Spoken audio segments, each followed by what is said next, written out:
Quick hits. This is the part of the show where I talk about three things very quickly that I've seen in the news today. Well, not today, but over the last couple of weeks.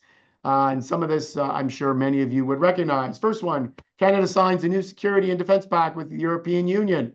Very important. We're now starting to see Canada start to look elsewhere for trade negotiations, for pacts, for ideas, places to ship our goods and services to, not just relying 70 or greater percent on the United States. Number two, Canada ranks amongst the least literate countries in the world in terms of AI.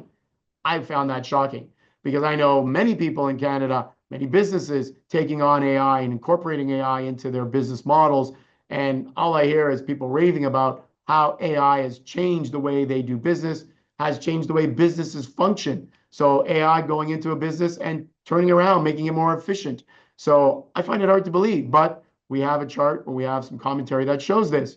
And our third quick hit, Trump pressures Congress on his big, beautiful bill as debate clouds the path forward. It's just the whole idea of the president wanting his bill, his tax cuts to go through, and Congress saying, really, we have a problem with the debt levels. So those are the three things I wanted to comment on. Let's go to our first one. Canada signs a new security and defense pact with the European Union. This was something that I'm sure Prime Minister Carney wants to see more of, this idea of doing business, more business with other countries, and defense spending and is obviously security. Defense spending is something that I think more and more countries we know are spending on. We're just hearing now all the countries that make up that NATO, they're talking about spending as much as 5% of their GDP on defense. And that's, I guess, music to President Trump's ears. We have our first chart talking about defense spending. You can see all the different countries there. You can see Canada. Well, we're doing about just under 1.4%. I think the big takeaway here is if you look at where things were and how much they've gone up. So the dark line is where things sit right now.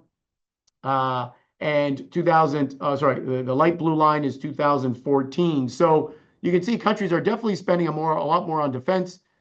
Events like what happened in the Middle East will definitely cause people to spend more. Events between Russia and Ukraine.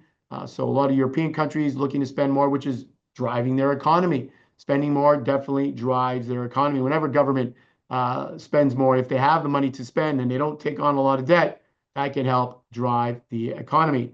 Our second quick hit, Canada ranks amongst the least AI literate countries in the world. Again, ChatGPT. I know a lot of you have heard of ChatGPT and all the other types of AI that many of us are using right now. Our first illustration, or only illustration here, you can see Canada is lagging behind global peers. And I think it's just more of this unknown. People are a little nervous about it. They have questions about it. So you can see on the far left, 34% are willing to trust AI. The next circle there, 79% are concerned about positive, negative outcomes of AI. 92% are not aware of any laws that apply to AI in Canada. And 75% believe that AI regulation is needed.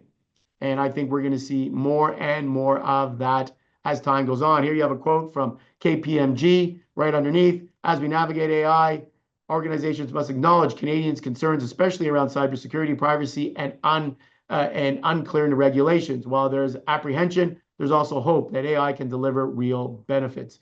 It's up to organizational leaders to address these concerns and engage the workforce through transformation. So I think it is known that we need to incorporate AI more and more into the way we work and do business. And hopefully we can educate those that need to be educated on AI.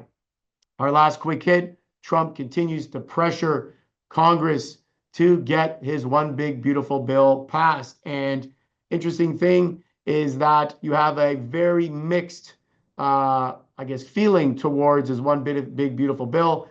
And as you can imagine, that mix goes along party lines, right? Our first and only chart here, I think it's our only chart here. You can see the party lines.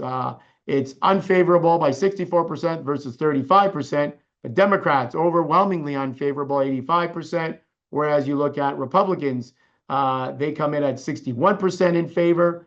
MAGA supporters, so all those supporters of Make America Great Again, Donald Trump supporters, President Trump supporters, 72% are in favor, and non-MAGA supporters, 66% are unfavorable towards the One Big Beautiful Bill. So we'll have to see how things play out. In my opinion, I think the bill will be passed, just not in its current state. I think there's going to be some give and take on both sides, but we definitely will get a reduction in taxes in the US. The question is just how much.